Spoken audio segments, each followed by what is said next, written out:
Our long national nightmare is over because IU basketball is officially back tonight.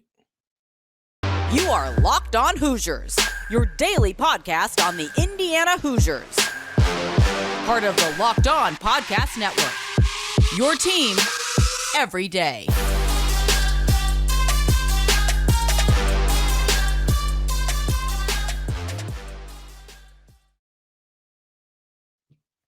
What is up, everybody? It is November 7th. This is Locked On Hoosiers, your one and only daily one-stop shop for everything IU athletics.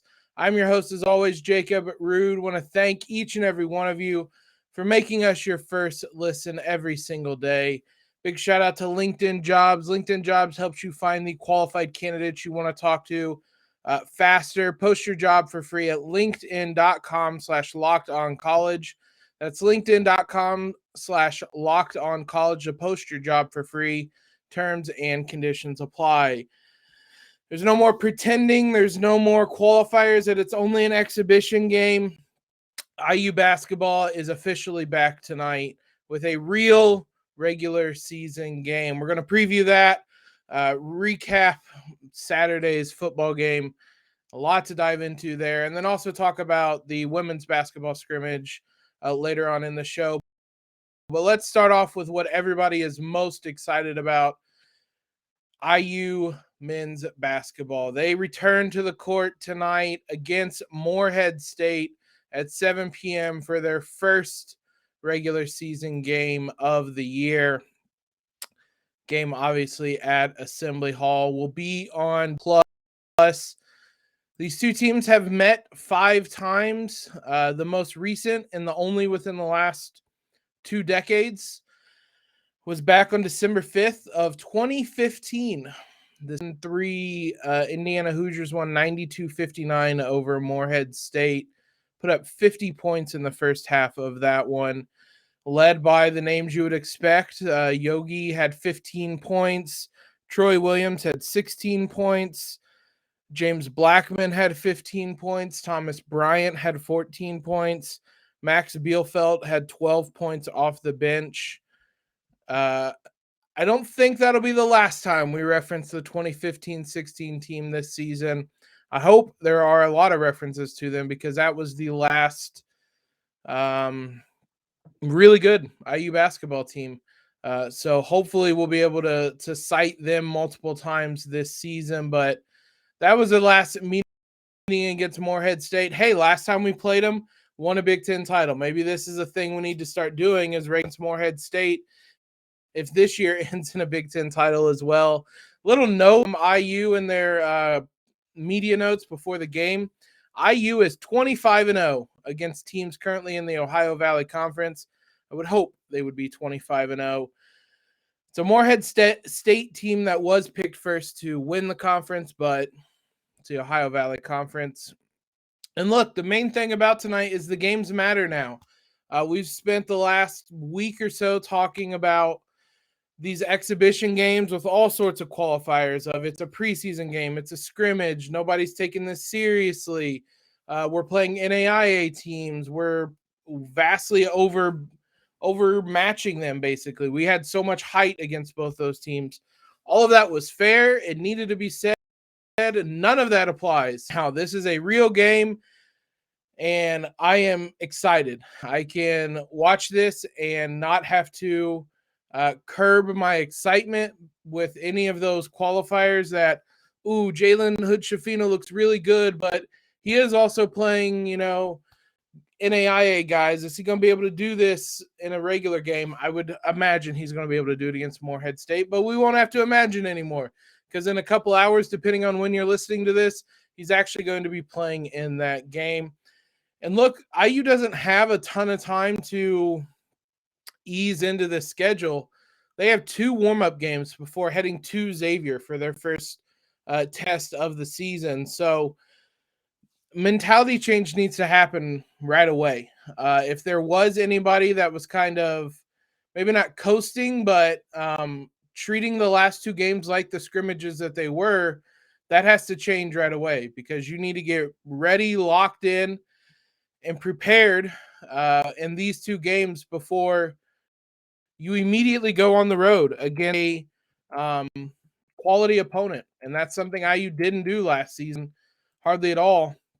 And they're going to do it a lot this year. So this is a test. These are your two games where you play Morehead State, you play Bethune-Cookman, and then it's right into Xavier. So get the kinks out, iron out the wrinkles, all that in these first two games. I mean, to me, one of the biggest things I want to see as well is just, and you're not going to do this entirely or really at all against Morehead State, but start proving that preseason hype. We've kind of tried to give both sides. I feel like I've tried to give both sides of the argument when it comes to why this IU team should and shouldn't have a lot of expectations around it. We're going to have Andy Patton, who is the host of the new Locked On College Basketball podcast. We're going to have him come on later this week, and I'm going to kind of ask that to him, how an outsider, someone not within the IU circle, views this IU team, because there are fair questions around them, but start proving that the hype was legitimate, that the expectations were legitimate. Again, you can't prove that against Morehead State, but you can disprove that. If you come out and look bad and struggle, immediately people are going to start saying, well, see, I told you so. They shouldn't have been ranked, or they shouldn't have been the Big Ten favorite, all this and all that. So start proving some of that hype, making good on your potential, and start setting a really high bar for this season by coming out of the gate strong in this one. I'm excited. Those Trace Jackson Davis dunks are going to count now. The three-pointers, the Jalen Hood-Schifino behind-the-back layups, all that stuff is actually going to go into the scorebook and onto the stat sheet officially now. So cannot wait for this game tonight. Be sure to follow us on Twitter. We'll be live tweeting the game. There's a decent chance, depending on how things go, that I we'll have a live show afterwards. We'll see how that goes, but be sure to follow on Twitter to join in on that live show. Also subscribe on YouTube to catch us live once we do. If I don't do it this week, it's going to happen during the season. I'm recording a future episode tomorrow night, so it's just a matter of how quick the IU game moves and things like that. So be sure to follow us on Twitter, subscribe on YouTube, all of that stuff. After all these highs, all this excitement, we got to talk about whatever IU football did on Saturday, because that was a low, unlike the program's had in some time. And there needs to be some honest truths and a lot of self-reflection on this one. We'll try to figure out what in the world happened with this IU football team here in a moment. First, let's talk about today's sponsor. These days, every new potential hire can feel like a high-stakes wager for your small business. You want to be 100% certain that you have access to the best qualified candidates. That's why you have to check out LinkedIn Jobs. LinkedIn Jobs helps you find the right people for your team faster and for free. It's simple. Everybody's been on LinkedIn. Just go to the Jobs tab. Create your free job posting with LinkedIn.com/LockedOnCollege. Add your job, the purple hiring frame, to your LinkedIn profile to spread the word that you're hiring. Then you have simple tools like screening questions that make it easy to focus on candidates with just the right skills and experience, so you can quickly prioritize who you'd like to interview and hire.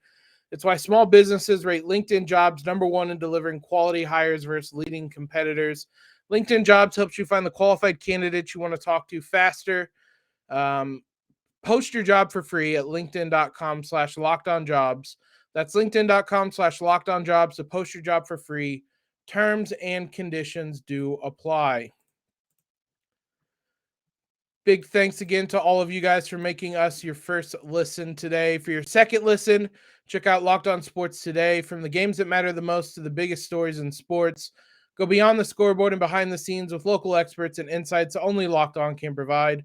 Locked On Sports Today, available on this app, YouTube, and wherever you get your podcasts. IU football, oh boy. Saturday was a new low for this program. They fall to Penn State at home, 45-14. Anyone who tuned into that game knows that even is a very generous scoreline. This this program's in a free fall right now. Garbage time in this game started about midway through the third quarter, if not earlier than that.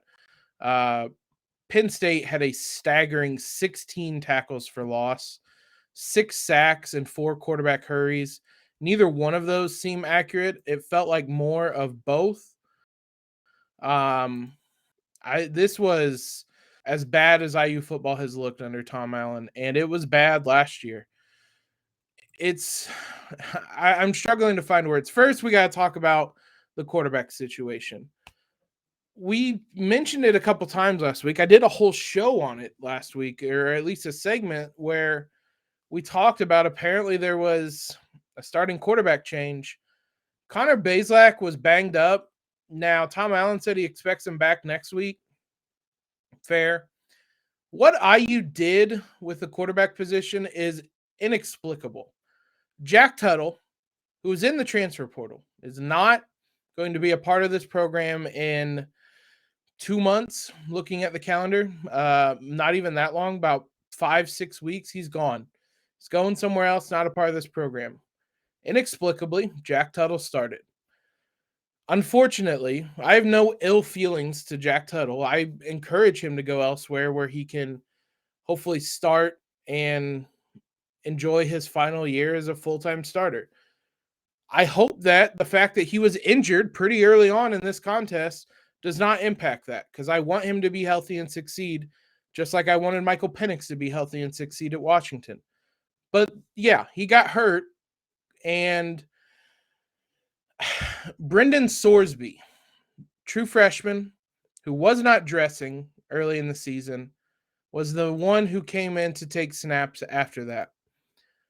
I mean, if you go way back, we talked about Sorsby when we did our episode on this IU football recruiting class with our college football recruiting expert.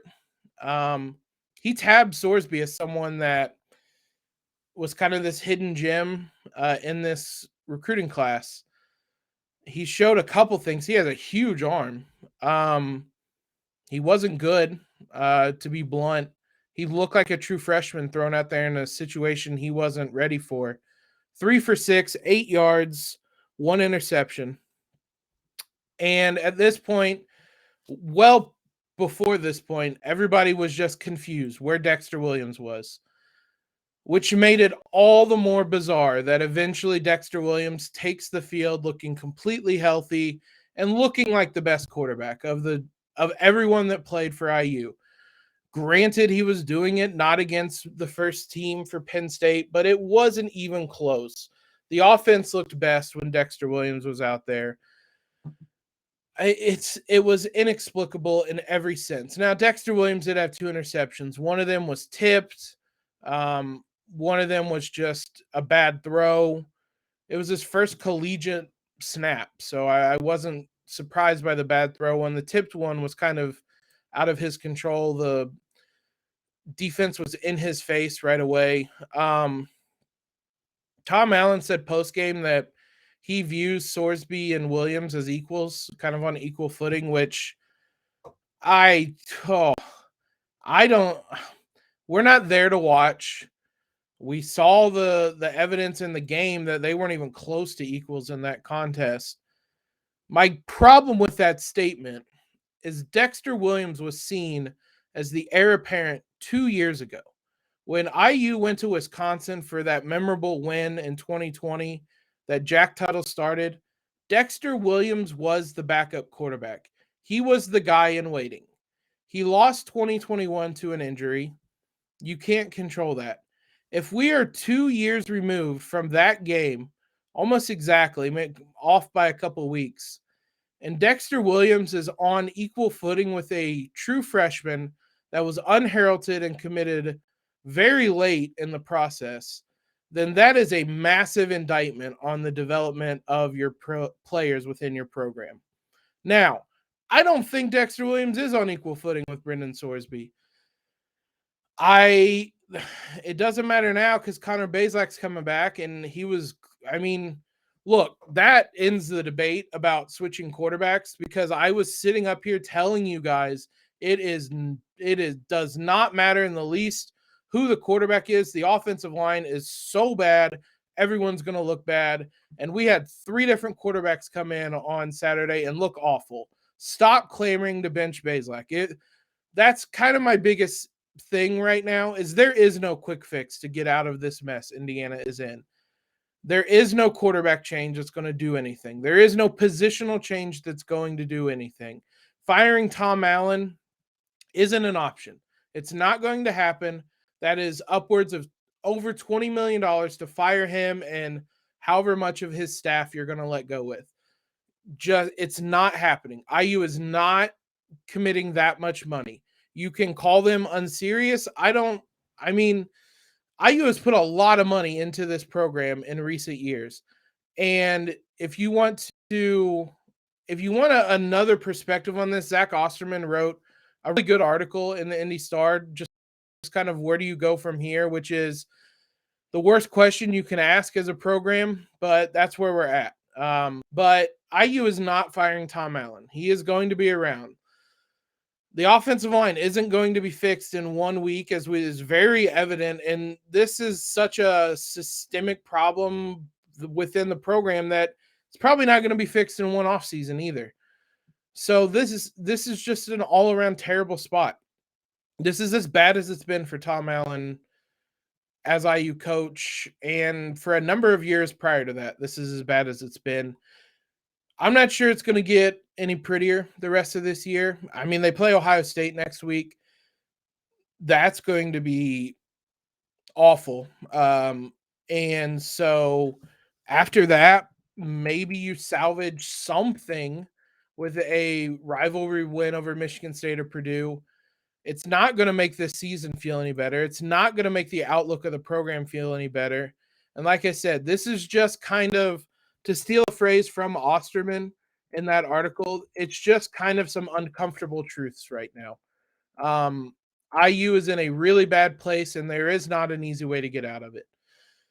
It's wild to say that 2 years removed from where we were following that Wisconsin game, even leading up to the 2021 season, you could say, within the last 16 months, this program has plummeted, but that's where we're at right now.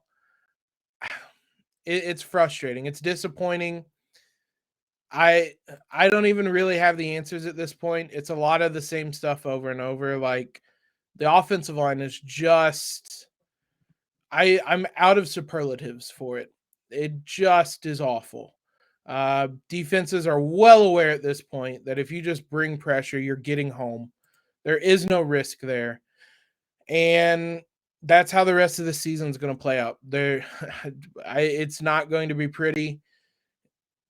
I don't know that the future is going to look any prettier right now. So it's just, there is no one move that is going to get IU out of this right now. I know the comments are going to say, fire Tom Allen. I don't think he's the right guy. It's clearly spiraling in the wrong direction. It's not happening. They're not paying $20 million to fire him. They needed a bunch of boosters to step up to buy out Archie Miller's contract, and those boosters don't exist in any way for football. So it is simply not happening. Point blank, period. I'm sorry if that's not what you want to hear, but the changes are going to have to come around Tom Allen, not Tom Allen himself, at least not right now. Next season, when that buyout reduces, if this doesn't drastically improve, he probably is gone. But figure out something else to complain about, because Tom Allen isn't going anywhere, and it's not fun to talk about. But IU is going to head into Ohio State. I kind of guessed that they would be about a 40-point underdog to Ohio State. They're a 41-point underdog. It's going to be abysmal. I'm not looking forward to that. What I am looking forward to is the women's basketball team. They had their scrimmage on Friday. Let's finish this episode on a high note because boy, did they look good in that one. Before we talk about how awesome that team looked, let's talk about one of our awesome sponsors, Bet Online. I just referenced the odds for IU's game on Saturday. I found those on Bet Online because Bet Online is your number one source for betting for both football and the start of the NBA and college basketball seasons. As always, Bet Online remains your continued source for all your sports wagering information with live betting and up-to-the-minute scores, whether it is MLB, MMA, boxing, golf. These guys have you covered. Soccer as well. Head to the website or use your phone, mobile device, iPad, whatever it is to learn more. Bet Online, where the game starts. IU women took to the court on Friday night for their lone scrimmage of the season against Kentucky Wesleyan. Right off the bat, there was a surprise. IU's starting lineup. We knew that Mackenzie Holmes would be part of it. We knew that Grace Berger would be part of it. We correctly assumed that Sarah Scalia would be part of it. For one, we had kind of penciled in Sydney Parrish as a starter. Surprisingly, it was freshman Yarden Garzon who started, and then Chloe Moore McNeil took that final spot. Garzon, a bigger body that added a little more size to the front court, 6'3" guard, kind of a wing player to again give you some more size so you aren't starting super small. Garzon had some moments. She didn't look awful. 3 points, 5 assists, 4 rebounds. Wasn't bad. Sydney Parrish was still the first sub, and she came in right away, very early on, about 3 or 4 minutes into the game for Chloe Moore McNeil. What was very apparent is if this scrimmage is any indication, IU's going to rotate bodies a lot. There were a lot of people that played. Starting 5 plus Sydney Parrish all played 20 minutes. Mackenzie Holmes only played 19 technically. Lexis Berger was out there for 12 minutes. She factored into the rotation. Alyssa Geary was out there with the starters at times. Caitlin Peterson was out there at the starters at times. So that's about 8 or 9 bodies already that the Hoosiers are going to be able to play, which considering last season when Holmes went down, there was about 6, maybe 7 people that could play.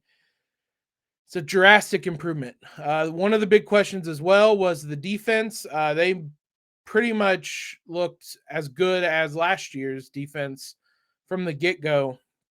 Again, all the qualifiers that applied to the IU men's team in the last week apply here. It was a preseason game against a Division II school.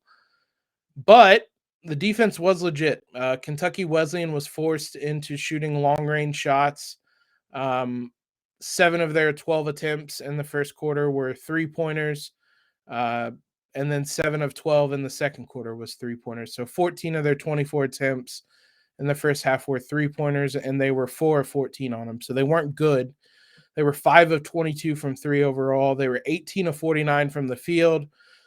The defense was legitimate. They forced a handful of shot clock violations. They really turned things up once the benches got in. Kentucky Wesleyan had 27 turnovers. To be fair, at least half of those, more than half those, I would say, about 15 of those probably came in the second half where IU just had a huge talent discrepancy. What was also noticeable is IU is just bigger on the perimeter between Garzon that we mentioned, between Sydney Parrish, who's going to play a fair amount of guard. They're just a bigger team on the perimeter. Geary was able to be a bit of a rim protector as well, and that's something that I think Terry Morin is going to want to see more of, is having her be more of a rim protector. So a lot of positives defensively.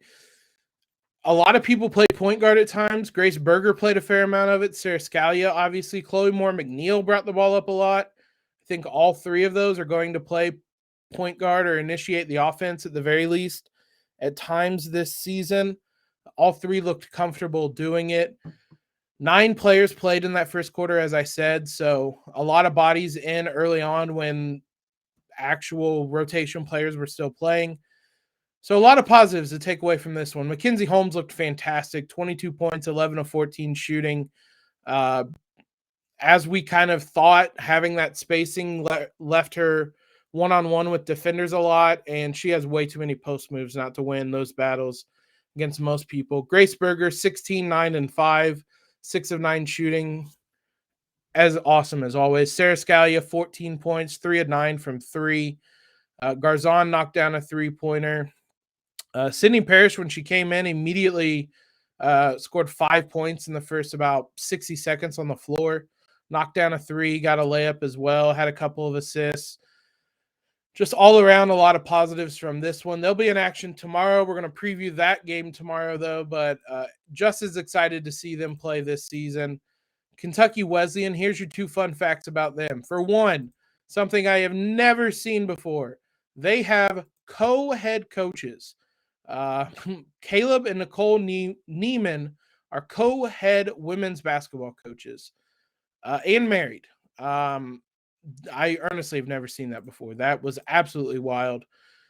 They also have a player on the roster by the name of Shia, Shiya, Shia Hoosier. I don't know how she didn't end up at Indiana. Thanks again, guys, for making Locked On Hoosiers your first listen every day. We'll be back with you tomorrow. As I said, we're going to recap the men's game, preview the women's game. Should be a fun show. We have some guests lined up this week as well, so be sure you guys are subscribed. For your next listen, check out the Locked On Sports Today podcast. Biggest stories of the day, plus instant reactions, big game recaps, and the take of the day. Available on the Odyssey app, YouTube, or wherever you get podcasts. Follow us on Twitter, as I said. Subscribe to the podcast. Leave a rating and review. All of that awesome stuff. Most importantly, though, guys, IU basketball's back. Go Hoosiers. Enjoy the day today. Hopefully your Monday's a little quicker with IU basketball coming up tonight. And as always, even when the team sucks, LEO.